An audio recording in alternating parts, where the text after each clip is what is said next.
on to a new day and pretty excited for today. Yesterday, as you guys saw, we got the car warmed up. I didn't really touch base on after it was warmed up. I went ahead and sent a couple data logs over to my tuner, Steve at HMS, and we got the idle dialed in. Because this car does have cam gears on it, it does make it a little bit harder for him and his job to get the car to idle. He just has to make some more adjustments than you normally would have to. So whenever you'd push on the gas, let off, the car would die, which that's pretty common. So we spent some time last night, got that dialed in, got the idle dialed in, got everything working the way it should. And now today is our first drive. So I'm gonna get this thing out of the garage, let it warm up. We gotta clean the garage because it is terrible. This is what happens when, well, you have both the race cars in the garage and you're trying to work around them. And as many of you know, when you work on a car and you're just trying to get it done, things tend to get messy. So we need to clean it up, get it back in working order, so that way we can get back onto our other projects we got going on. I'm going to show you a quick view here. This is with the intake on. We do have our little ghetto wideband set up in here that I use for tuning. I need a wideband to tell Steve what's going on with the car. All we're going to do is just dial the car in on wastegate. That way I can do some break-in miles on it, because obviously we're going to be driving this down to Portland, put it on the dyno. I don't think I told you guys, but that's going to be one of the surprises. That's about a 1,000-mile round trip is what it ends up being. So just want to drive around, make sure everything's good, obviously, and that way we don't get stranded on the side of the road, which shouldn't. But it's always good just to double check. It's a new build. Everything has changed. So we want to dial in the tune with just on wastegate. I'm not going to have them turn the car up right now. There's no need. Yes, I know engine break-in is kind of a topic that everyone wants to hear about. Many of you, if you follow my other social medias, know that on the race cars, they don't normally get a break-in. If this had a map on the car already, we already had it tuned, and then we were just refreshing the motor and putting another one, then I would just treat it like a normal motor. Customer-wise, and anyone that comes through me for a build, we do a 2,500 mile break-in. The main point of that is that you have a warranty period through the 2,500 miles. That way we can make sure that everything's working the way it should. Then after 2,500 miles, you get your power tune. And after that, there is no more warranty. So that's what that is kind of for. Just touch base on engine break-in. Maybe I'll create something more on that later for those of you that really want to know and get into the nitty-gritties of it. But let's get everything cleared out. Let's start the car, let it warm up, get everything cleared out, and I might put you guys on a time lapse here as I try to get everything out of the way, because it might take a moment to get this thing out of the garage. It's going to take a moment to let it warm up too. So yeah, let's take a look at this engine bay and then let's get started today. Here it is, guys, and like I said, it's a mess around here. We got stuff all around the cars. Okay, I just had tools out here. We just need to clean up. It's just a mess. So here it is. You might be able to see it. I mean, you can see my wideband wire going across if I want to point it out for those of you that are already looking. But there she is, 100% ready to run and drive. So let's get all this stuff out of the way, get the garage open, let all the cold air in, get this thing warming up, and let's do this first drive, guys.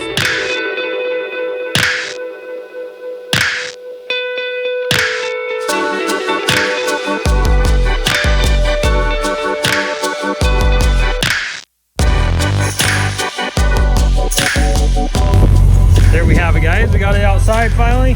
Definitely was a tight fit about moving any of the cars, but just listen to her.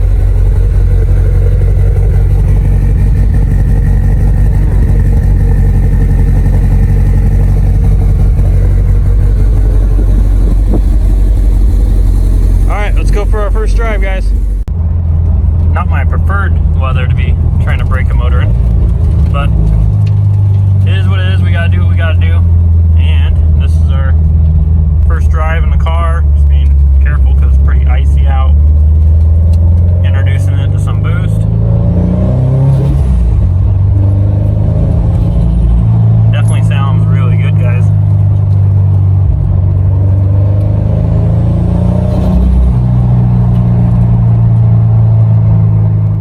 Now, for those of you that wonder about engine break-in and don't know what exactly that involves or what you need to do,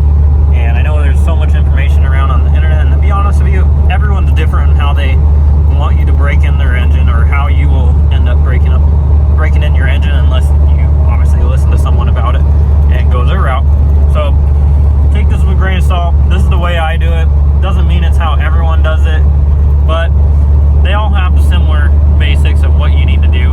And some will say you need to baby the car, you know, not rip on it, don't do anything crazy in it, let everything break in and seat in where it should. Whereas me, I'm a firm believer that that a motor is going to work if it's going to work. If it's not, then you're going to know right away.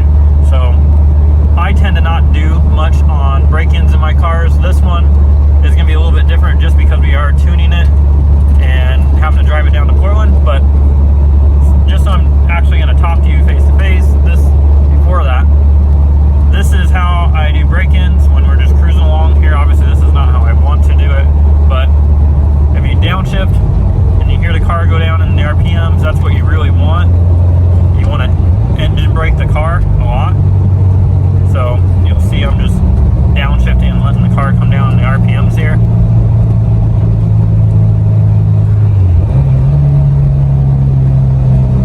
This car has a 5K limiter on it right now because we are still working on the tune. So we're just not trying to have it run away or rev it out. But you can see, you heard it right there. I think it's even at 4,500. Just tipping into it. And we're just introducing it in the boost.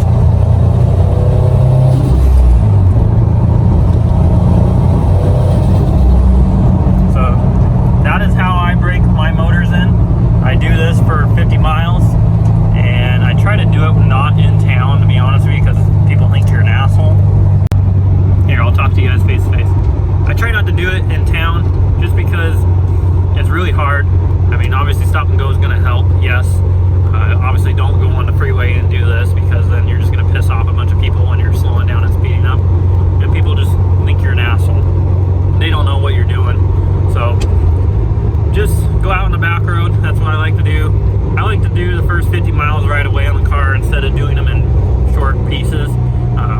So I like to just drive out, go do my 50-mile break-in, and just compression braking like I'm showing you here. You can hear it in the background, and introducing the car to boost. And I'll just keep going through and doing this, and then cruising for a moment and doing this. And you'll feel the motor actually become stronger and stronger as it starts to seat the reins and break in, I guess is what you would call it. You just feel the engine start to get more responsive, stronger, all around running better. They start to run better as you break them in more because obviously you're building compression, you're seating in the ring instead of cylinder wall. So this is the go-to way for me. I do this with every build I do, all the project cars you see at the house, customer cars, anyone's engine build. This is how I break them in. So when you were to bring me a motor build, I would do the first 50-mile break-in. After that, if you live out of town, then I try to do more. I try to do at least, anywhere from 100 to 250 miles on the car just to make sure that if there is going to be any issues, it's not going to happen to them on the road. So I try to at least do that.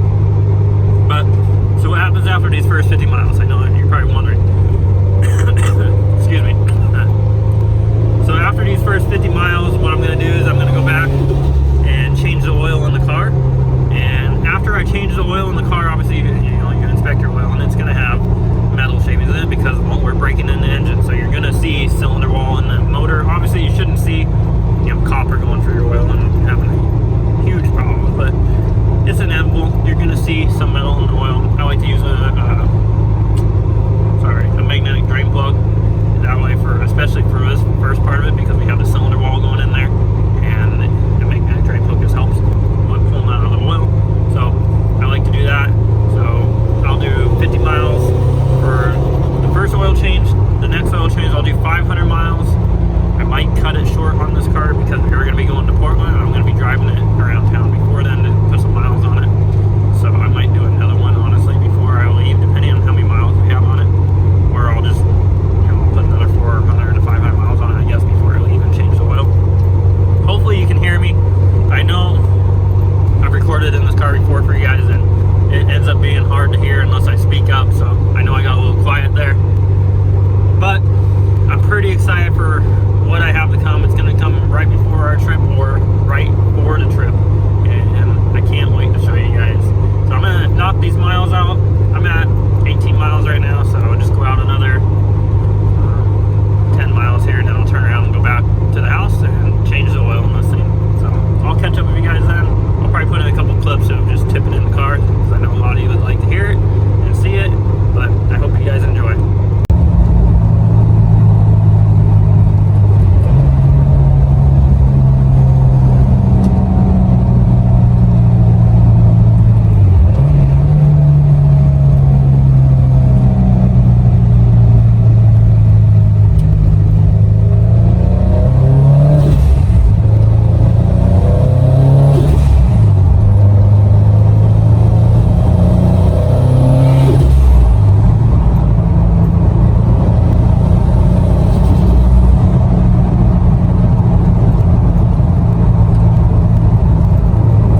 too big a deal that we went over the 50 miles.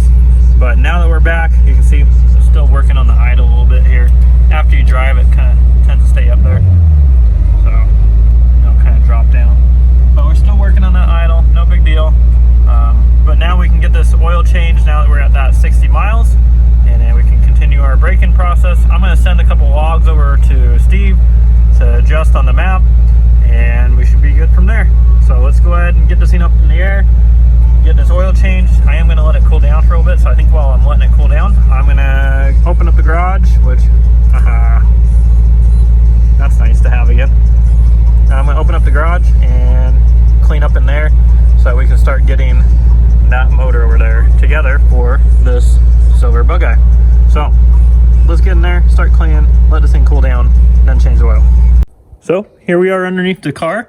And what we're going to be looking for here, I just took the shield off because as much as I hate that thing, and goddamn, I'm stuck. I hate that thing, but it keeps everything nice and clean, and it is nice to have. So we went ahead and left it on the car. Obviously, you can see I had to trim it out. I got to clean that cut up. That is going to be for our catch can right here that comes off, and you can drain. Once again, I apologize for this stupid glare. This is going away. We have something new to record on coming soon, but this gives you the basics. This is underneath the car. Obviously we have that killer bee pan, and we need to drain the oil, get this drained. We're checking under here to make sure there's no leaks. You really want to look along the valve cover. These have ABCS noise on the bottom, so we're checking those. Roll over here. This one has a cover, so it's a lot harder to see. Boom, there it is. Obviously there's our OEM oil filter, and man, the glare is bad today. I'm sorry, guys. So I'm gonna get under here, I'm gonna change this oil, and then I can get that shield back on, and we're good to go to do some more braking and tuning. The rest of the afternoon, and we got, man, we're jumping on. All right, guys, we're jumping ahead in the day, and she just keeps giving me shit. I hope you can hear me in here. I know it's pretty hard, but we spent most of the afternoon just buttoning up Series Gray. We did get the break-in map, I guess is what you would call it, just a wastegate map on it. And now we're on our way out to Devon's because he's having some troubles getting the cam gears off of his Series Gray. And, well, guess what? We got the tools for it. So he needs us for once. So we're going to go out there, we're going to help him, and we're going to give him some shit about how he can't fix a Subaru. Yell at me about a seatbelt. Oh, yeah, that one either.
Calm down, boo boo. Your video, wagging my dustpan around here.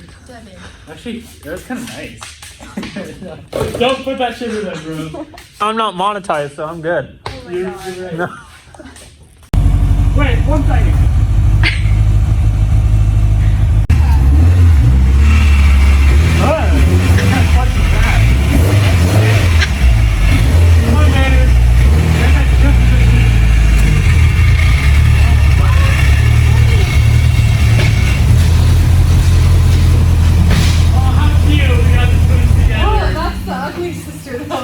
These are both ugly as shit. They're just kind of Hold your camera. Look at them side by side. dick, and that's about it. Hi. What's up, bro? So we came out. Yeah, I'm out. Wow. I'm out. We came out to help Devin tear down his nice motor for their Series Gray. Bye. So we helped them tear that down and found some bent valves, so they got to get that fixed. But we figured we'd put the two ladies next to each other. Who knows? Maybe they were built by each other at one point in time. But the wife has to work early, so we're cutting this short. You gonna build it, bro? If Bobby lets me. Come on. You gotta make it 900 horsepower.